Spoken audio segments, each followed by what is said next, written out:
இந்த மீடியாவை உட்காந்துட்டு காசிப்ஸ் பேசுறாங்கல்ல, அந்த கிசுகிசுக்கள் பேசக்கூடிய நபர்கள் நம்ம வந்துட்டு பத்திரிகையாளர்ன்னு எடுத்துக்கொள்ளக்கூடாது.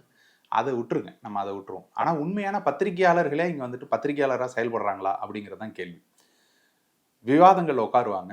திமுக மேடையில ஏறி நான் திமுகவின் அண்டா அப்படின்னு சொல்லிக் கொள்ளக்கூடிய நபர்கள், விவாதங்கள்ல வந்து பத்திரிகையாளர் அப்படின்னு பேர போட்டுட்டு உட்காருவாங்க. அதுக்கு அந்த ஊடகங்கள் எல்லாமே வந்துட்டு அனுமதிக்குது. அவர் பத்திரிகையாளர், ஆமா நம்புங்க அப்படின்னு சொல்லுது. திமுகவை சார்ந்த ஒருத்தர் இருப்பாரு. திமுக கூட்டணியை சார்ந்த ஒருத்தர் இருப்பாரு. இந்த பத்திரிகையாளர்ங்கிற போர்வையில திமுககாரர் ஒருத்தர் உட்கார்ந்து இருப்பாரு. இது போல தான் விவாதங்கள் இந்த 4 ஆண்டு காலமே அப்படிதான் நடந்து கொண்டிருக்கு. இது ஒண்ணும் புதுசு கிடையாது. நாம் தமிழர் கட்சி ஊடகங்களால் புறக்கணிக்கப்படுவதுங்கிறதும் இது வந்து முதல் முறையும் கிடையாது. ஒவ்வொரு முறையும் இந்த தேர்தல் நெருங்கும் பொழுது எல்லாமே நாம் தமிழர் கட்சின்னு ஒரு கட்சியே இல்ல அப்படிம்பாங்க.